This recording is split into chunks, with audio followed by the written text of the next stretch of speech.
تاکید کی گئی ہے، اور یہ اخلاق انبیاء تھا۔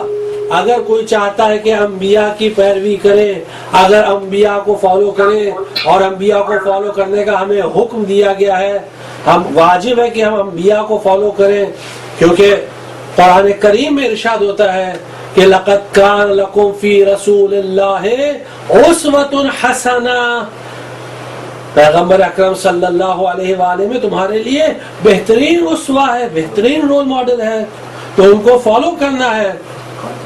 تو اسی لیے روایات ملتا ہے کہ من اخلاق الانبیاء صلی اللہ علیہ اجمعین حب النساء، انبیاء کے اخلاق میں یہ ہے کہ وہ انبیاء اپنی بیویوں سے محبت کرتے تھے۔ یعنی اتنی روایات ہے اس سلسلے میں، اہل بیت علیہ السلام نے اتنی تاکید کی ہے، اتنی تاکید کی اس موضوع پر کہ اگر آپ دیکھیں تو ہمارے ہاں جو روایات کی کتاب ہے، ان کتابوں میں جو کتب اربعہ جن کو کہا جاتا ہے، کتب اربعہ میں جو سب سے پہلی کتاب ہے کتاب شریف ہے کافی ہے، کافی میں جلد نمبر 5 صفحہ نمبر 320 پر ایک شیخ محمد ابن یعقوب کلینی رضوان اللہ تعالی علیہ جو شیخ صدوق کے استاد تھے، وہ پورا ایک چیپٹر، پورا ایک باب اس موضوع پر لے کر آئے ہیں کہ باب حب النساء، یعنی بیوی سے محبت کرنے کا باب، اور اس میں پہلی حدیث یہ نقل کی ہے انہوں نے کہ یہ اخلاق انبیاء تھا، اخلاق مرسلین تھا۔ انبیاء کا اخلاق یہ تھا کہ بیوی سے محبت کرے انسان، یعنی محبت کی تعریف گزر چکی ہے۔ محبت کی تعریف یہ ہے کہ وہ جو چیز بیوی کو پسند ہو وہ اس کے لیے فراہم کرے، اور جو کوئی ایسا کام نہ کرے جس سے اس کو اذیت پہنچے۔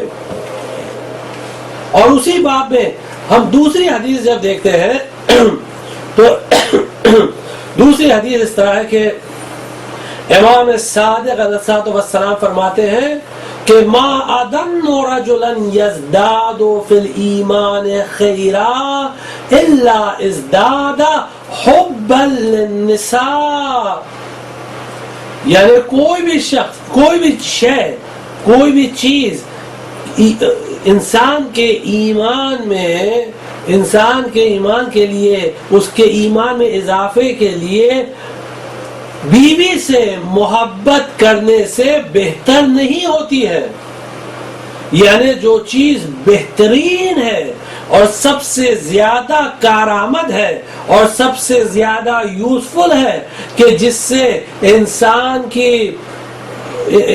کے ایمان میں اضافہ ہوتا ہے، وہ ہے اپنی بیوی سے محبت کرنا۔ تو انسان کے ایمان کی علامت ہے، اس سے پہلے جو حدیث گزر چکی کہ دین کی علامت ہے، یہاں ایمان کی علامت ہے، بلکہ ایمان میں اضافہ ہوتا ہے۔ مومن کی علامت ہے، مومن وہ شخص ہے کہ جو اپنے بیوی بچوں سے محبت کرتا ہے اور اس طرح اس کے ایمان میں اضافہ ہوتے جاتا ہے جتنا زیادہ ہو۔ تو وہ اگر وہ پسند کرے گا ان سب چیزوں کو، تو یعنی اگر وہ بیوی بچوں سے محبت کرے گا اور واقعا وہ اگر ایمان کو پسند کرتا ہے، ایمان کو دوست رکھتا ہے، دین کو دوست رکھتا ہے، تو ان سے محبت کرے گا۔ اور اس کا برعکس، اگر وہ بیوی سے اس کے تعلقات اچھے نہیں ہیں اور وہ بیوی کو اذیت پہنچاتا ہے، وہ بیوی کو تکلیف پہنچاتا ہے، اور وہ کام اس سے اتنی اس کو مشکلات میں ڈال دیتا ہے کہ وہ مثلا وہ بالکل اس طرح یوں کہیے کہ اس کو اذیت پہنچتی ہے، تو ایسے شخص کے ایمان میں کمی ہوتی ہے، ایمان ناقص شخص کا ایمان ناقص ہوتا جاتا ہے۔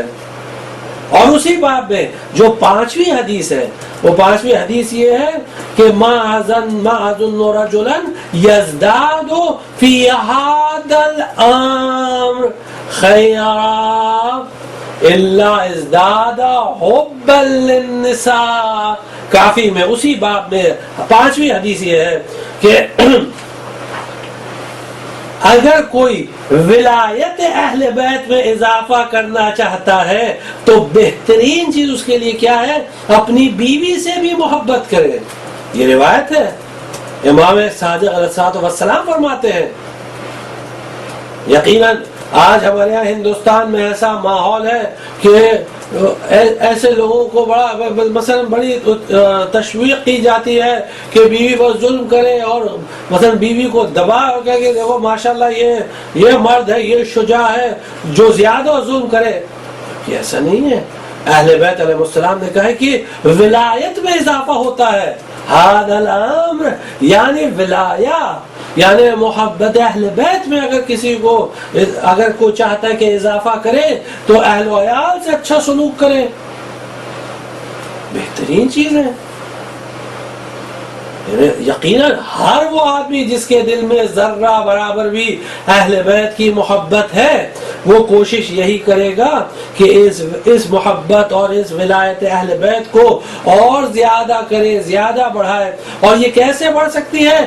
کہ جب وہ بیوی سے اچھے سے پیش آئے گا، اس کے ساتھ اچھا سلوک کرے گا. جب وہ اس سے اچھا سلوک کرے گا گھر کا ماحول خوشگوار ہوگا. جب گھر کا ماحول خوشگوار ہوگا تو وہ زیادہ سے زیادہ دین کا کام کر سکتا ہے، اللہ کی عبادت کر سکتا ہے، حضرت کی خدمت کر سکتا ہے، دین کے دوسرے کام انجام دے سکتا ہے، عبادات، بہت ساری چیزیں. اسی لیے جب مولا کائنات امیر المومنین علی ابن ابی طالب علیہ السلام کا جب عقد مبارک حضرت فاطمہ الزہرا سیدۃ نساء العالمین علیہ السلام کے ساتھ ہوا تو پیغمبر نے دوسرے دن سوال کیا، یا علی کیف وجدت فاطمہ، اے علی تم نے فاطمہ کو کیسا پایا؟ سوال دیکھیے کیا ہے، بیٹی کا باپ داماد سے سوال کر رہا ہے. اب جو سوال کرنے والا ہے اس کے لیے بھی سوال واضح ہے، جس سے سوال کیا جا رہا ہے اس کے لیے بھی واضح ہے. اس لیے جیسا سوال تھا ویسا جواب مل رہا ہے.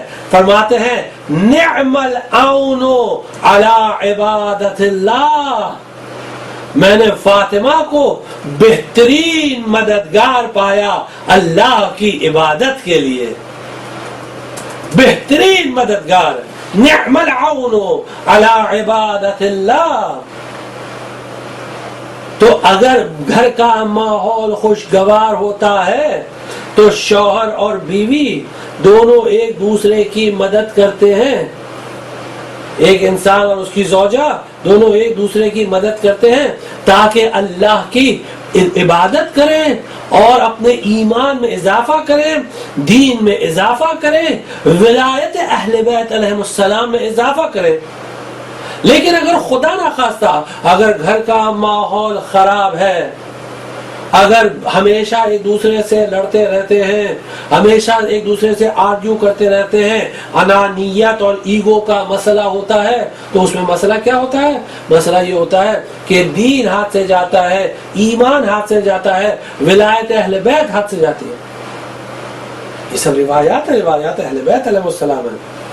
اور اسی لیے شیخ الرعاملی رضوان اللہ تعالی علیہ صاحب وسائل الشیعہ نے اپنی کتاب وسائل الشیعہ میں ایک پورا باب اس موضوع پر لے کر آئے ہیں اور اس کا ٹائٹل ہے باب استحباب حب النساء المحللات. یعنی مستحب ہے کہ حلال عورتوں سے محبت کیا جائے، یعنی بیوی سے، حرام عورتوں سے نہیں. حرام عورتوں سے محبت حرام ہے، یعنی جو نامحرم ہے اس سے محبت حرام ہے، اس سے محبت جائز نہیں ہے. اس لیے حرام، اسی میں دوسرے چیپٹر میں وہی ٹائٹل لے کر آئے ہیں تحریم حب النساء المحرمات، اور حرام ہے کہ نامحرم عورتوں سے محبت کرے. مثلا جو بیوی نہیں ہے، جو جس سے وہ اس کے مثلا شرعی تعلقات نہیں ہیں، اس سے محبت کرنا، اس کے لیے دل میں نرم گوشہ ہونا، اس کے لیے اس طرح کرنا جائز نہیں ہے کسی بھی مرد کے لیے، حرام ہے. تحریم و حب النساء المحرمات، وہ نامحرم ہے، اس کے لیے محرمات میں سے حرام ہے. تو جتنا زیادہ ہو سکے. تو یہ ایک بہت امپورٹنٹ پوائنٹ ہوتی ہے محبت, اور اس محبت کو یہ فی سبیل اللہ ہونا چاہیے. یہ محبت فی سبیل اللہ, فی سبیل اللہ سے مراد کیا ہے؟ فی سبیل اللہ سے مراد یہاں ایک بہت اہم نقطہ ہے جس کی طرف آپ کی توجہ بہت امپورٹنٹ ہے, آپ اس پہ متوجہ رہیں. فی سبیل اللہ کا مطلب یہ ہے کہ کبھی کبھی ایسا ہوتا ہے کہ کچھ باتیں ناگوار ہوتی ہیں, کچھ چیزیں, کچھ اخلاق, لیکن صرف کیونکہ اللہ نے حکم دیا ہے, پیغمبر نے حکم دیا ہے کہ اچھا ماحول رکھو, محبت کرو, اس لیے محبت کرتے ہیں, اس لیے اچھے سے پیش آتے ہیں, اس لیے اچھے سے یعنی اس لیے گھر کا ماحول اچھا رکھتے ہیں کیونکہ اللہ کا حکم ہے, اگرچہ ہمیں وہ بات پسند نہیں ہے, اگرچہ ہم اس پہ ناراض ہوتے ہیں, وہ سب سے. اب یہاں بات سے بات نکلی انشاءاللہ. تو جو اکثر جو انشاءاللہ آگے چل کے موضوع آئے گا, لیکن جو نا اتفاقیاں ہوتی ہیں اس کا ایک ریزن یہ ہوتا ہے کہ ایکسپیکٹیشنز, جو توقعات ایک دوسرے سے رہتی ہے نا, ایکسپیکٹیشنز, توقعات, وہ ان ریزنیبل توقعات رہتی ہیں, اور اس وجہ سے بہت سارے ایشوز آتے ہیں جو انشاءاللہ بعد میں ہم لوگ اس پہ ڈسکس کریں گے. تو یہ ہو گئی محبت. اب جو دوسری چیز ہے وہ ہے مینٹیننس. مینٹیننس سے مراد یہ ہے کہ انسان اپنی بیوی کے لیے نان و نفقہ فراہم کرے. اس پر واجب ہے کہ بنیادی نان و نفقہ اپنے بیوی بچوں کے لیے فراہم کرے, یعنی ان کے لیے ایک گھر فراہم کرے, رہنے کے لیے گھر. ضروری نہیں کہ اونرشپ ہو, کرائے کا ہو, کوئی مسئلہ نہیں ہے. مجھے آج کل بمبئی جیسی جگہ میں تو اونرشپ کے لیے آدمی جلدی سوچ بھی نہیں سکتا, لیکن کوئی بات نہیں, کرائے کا مکان ہو, کوئی مسئلہ نہیں, واجب نہیں اونرشپ ہو, کرائے کا ہو, لیکن ایک گھر ہونا چاہیے, سر چھپانے کی جگہ ہونا چاہیے, اس کو محنت کرنا چاہیے, جدوجہد کرنا چاہیے. اسی لیے روایات میں لکھا ہے کہ جو انسان محنت کرتا ہے, روزی کماتا ہے اپنے بیوی بچوں کے لیے, وہ اس مجاہد کی طرح جو اللہ کی راہ میں جہاد کرتا ہے. جہاد کرتا ہے, وہ واجب ہے اس کے لیے. آپ اگر باب التجارہ یعنی مقاصد میں دیکھیں گے, شیخ مرتضی انصاری رضوان اللہ تعالی علیہ اپنی کتاب المقاصد میں جب بحث کرتے ہیں کہ تجارت جو ہے اس کی 5 قسمیں ہوتی ہیں. تجارت بائی اٹ سیلف, پر سے, بذاتها بنفسها, تجارت مستحب ہے, اچھی چیز ہے, مستحب ہے, لیکن کبھی کبھی تجارت واجب ہو جاتی ہے, کبھی تجارت مستحب ہوتی ہے, کبھی تجارت مکروہ ہوتی ہے, اور کبھی تجارت حرام بھی ہوتی ہے, حرام ہوتی ہے. تو اب یہاں تجارت کے موضوع پہ گفتگو نہیں کرتا ہے, لیکن مختصراً یہ کہ واجب کب ہوتی ہے؟ جب تجارت ہی ایک ذریعہ ہوتا ہے کہ جس کے ذریعے وہ اپنے بیوی بچوں کے لیے نان و نفقہ فراہم کر سکے. لازم اس کے لیے اس کی ذمہ داری ہے, شرعی ذمہ داری ہے. ہمارے یہاں ہندوستان میں کیا ہوتا ہے, بہت آسان ہے, کیا کہتے ہیں, جب آپ نے باپ سے مانگ لاؤ. یہ جائز ہے؟ قطعاً جائز نہیں ہے, صحیح نہیں ہے, غلط ہے. جب باپ سے مانگ لاؤ, یعنی یہ کہ باپ سے ٹھیک ہے, اگر باپ محبت سے کچھ دیتا ہے اپنی بیٹی کو, ایک الگ چیز ہے, یعنی اپنے اختیار سے, لیکن شوہر فورس نہیں کر سکتا. جیسا ہمارے ہوتا ہے کہ جاؤ جہیز لے کر آؤ, ورنہ اس کو اذیت پہنچاتے ہیں, اور یہاں تک کہ آپ جانتے ہیں سوسائٹی میں, آپ جانتے ہیں کہ اس کو جلا دیتے ہیں, مار دیتے ہیں, قتل کر دیتے ہیں. یہ جائز نہیں ہے. یہ اسلام میں دین اہل بیت علیہ السلام یہ حرام ہے. اس طرح سے فورس کرنا, مانگنا, فورسنگ بالکل قطعا نہیں. اور اگر نہ دے تو اس پہ اذیت پہنچائے, طعن و تشنیع کرے, ٹانٹ کرے اس کو, تمہارے باپ نے اتنا نہیں دیا, تمہارے باپ کس کام کے ہیں, کیا فائدہ تمہارے باپ نے. یعنی خود بیوی کا مال کھا بھی رہا ہے اور اوپر اس کو طعن و تشنیع بھی کر رہا ہے. لا الہ الا اللہ, یہ قطعاً جائز نہیں ہے, یہ چیز صحیح نہیں ہے. تو نان و نفقہ فراہم کرنا اس کے لیے واجب ہے. واجب، یہ واجب ہے، شوہر کی ذمہ داری ہے. اور اسی میں دوسری چیز کیا ہے کہ نہ صرف یہ کہ بنیادی چیزیں دے، بلکہ کوشش کرے کہ ان کے لیے اچھے سے اچھی چیزیں فراہم کرے. کوشش کرے کہ ان کو کشادہ گھر دے، کوشش کرے ان کو اچھا لباس، ان کو اچھی زندگی دے، اچھی غذا فراہم کرے تاکہ وہ اچھی زندگی گزار سکے. یہ مستحب ہے. ویسے بیوی کی ذمہ داری یہ ہوتی ہے کہ جو شوہر فراہم کر دے نان و نفقے میں اس پہ راضی ہو اور شکایت نہ کرے، قانع ہونا چاہیے. لیکن ابھی کیونکہ شوہر کے حقوق کی گفتگو نہیں ہو رہی ہے، صرف بیوی کے حقوق کی گفتگو ہو رہی ہے، زوجہ کے حقوق کی گفتگو ہو رہی ہے، اس لیے بات کو محدود رکھ رہے ہیں کہ نان و نفقہ، اچھی زندگی دے، اچھی یعنی کشادہ زندگی دے. یہ مستحب ہے. یعنی صرف اسی میں پورا تقوی دکھانا، بس بیوی کو 2 روٹی دے دینا، بس اتنا کھا لو، مثلا اگر اس کی غذا 4 روٹی مثلا، یا اگر مثلا وہ اچھی چیز ہے نہیں، بس اللہ بھروسہ کرو، صبر کرو. یعنی دے سکتا ہے لیکن دیتا نہیں ہے. اگر محنت کرے تو اچھی زندگی عطا کر سکتا ہے لیکن کرتا نہیں ہے. گھر پہ سو رہا ہے، بولے کیا، بولے دنیا کی محبت نہیں ہے. متقی ہے، متقی کیا کرے؟ متقی صاحب گھر پہ سو رہا ہے، کام نہیں کرنا ہے. متقی صاحب کو کام نہیں کرنا ہے. مولا کائنات کے زمانے میں ایسے افراد تھے. آپ روایات پڑھیے، گھر پہ بیٹھے اللہ کی عبادت کرے. صحیح نہیں، نان نفقہ کوئی اور فراہم کر رہا ہے، کوئی اور لا کے دے رہا ہے تو اس سے گھر کا گزر ہو رہا ہے. یہ چیز جائز نہیں ہے. پھر اس کے بعد جو تیسری چیز ہوتی ہے وہ ہے کہ صبر و تحمل کرنا. صبر و تحمل، دونوں کو صبر و تحمل کرنا چاہیے.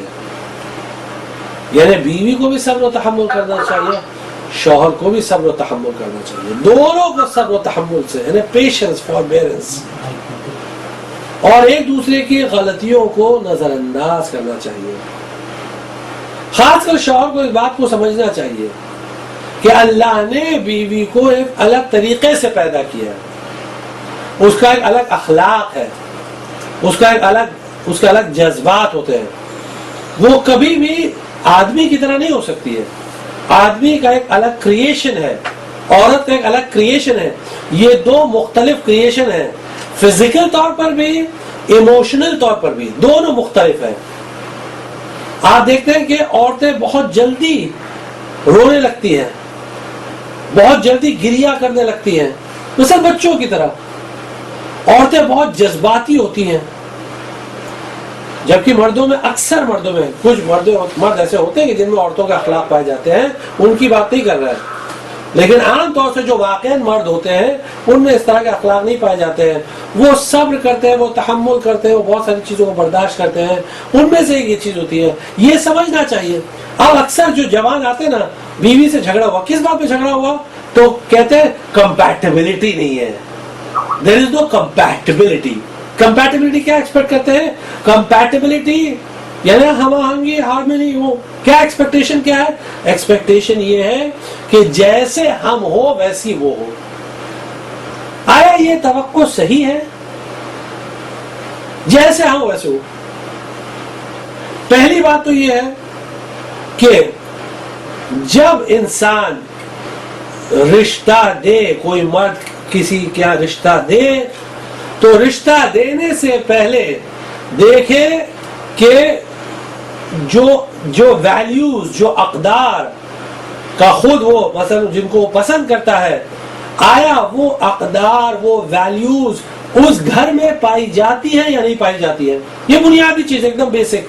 مثلا اگر ایک شخص، ایک لڑکا بہت دیندار ہے، متدین ہے، اور وہ یعنی اس کو یہ ساری چیزیں پسند ہے کہ مثلا اس کی ہونے والی بیوی وہ گھر میں رہے اور گھر کا کام کرے اور آگے چل کے اس کے بچوں کی دیکھ بھال کرے، اور اس کو قطعاً یہ چیز پسند نہیں ہے کہ اس کی بیوی ایسی ہو کہ جو باہر گھومے پھرے اور نامحرم سے گفتگو کرے، نامحرم کے ساتھ ہنسی مذاق کرے اور یہ ساری چیزیں کرے، تو جب وہ رشتہ دے رہا ہے، پیغام دے رہا ہے، تو اس کو ان سب چیزوں کا خیال رکھنا چاہیے. اسی لیے ہمارے یہاں روایات میں تاکید کی گئی ہے کہ جب بھی کہیں رشتہ دو تو چند چیزوں کا خیال رکھو. ایک، آیا دین ہے یا نہیں ہے؟ دین ہونا چاہیے. اگر لڑکا دیندار ہے اور بیوی بالکل بے دین ہے، بے حجاب ہے، صافورہ ہے، بے حجاب بالکل، یعنی اگر حجاب پہنتی بھی تو ایسا حجاب جو آج کل آپ دیکھتے ہیں کہ حجاب ایسا بالکل ٹائٹ لباس، یعنی کوٹ بھی ٹائٹ اور جینز پہنے ہوئے، حجاب، نام حجاب ہے. اسکارف ایسا کہ آدھا سر دکھ رہا ہے، حجاب ہے. پورا منہ کھلا ہوا ہے، نام حجاب ہے. وہ حجاب نہیں، ایک فیشن ہے، وہ حجاب نہیں ہے. حجاب وہ ہوتا ہے جو اہل بیت نے سکھایا، جو قرآن نے سکھایا. اس کے لیے قرآن ریفر کرنا چاہیے، جو ابھی ایک الگ موضوع جو ابھی اس وقت پہ گفتگو نہیں کرنا ہے. اگر وہ خود دیندار ہے اور اگر بے حجاب لڑکیوں گھر میں لا رہا ہے تو ظاہر سی بات ہے کمپیٹیبلٹی کہاں سے ہوگی. دوسری چیز اہل بیت علیہ السلام نے جس کی تاکید کی ہے اور وہ یہ ہے کہ خاندان دیکھو، خاندانی لڑکی لاؤ گھر میں. جو خاندانی لڑکی ہوگی، اچھے گھر کی ہوگی، تو پھر وہ اپنے ویلیوز اپنے ساتھ لائے گی. کیونکہ جو خاندانی لوگ ہوتے ہیں، جو اچھے گھر والے ہوتے ہیں، تو ان کے ویلیوز ہوتے ہیں، ان کے اقدار ہوتے ہیں، شرفا ہوتے ہیں، نیک لوگ ہوتے ہیں. آپ کسی کے ساتھ بھی کر لیا، کسی کے ساتھ بھی بس لے آئے گھر میں، اس کا بولا کمپیٹیبلٹی نہیں، تو کہاں سے کمپیٹیبلٹی ہوگی؟ یہ تو ایک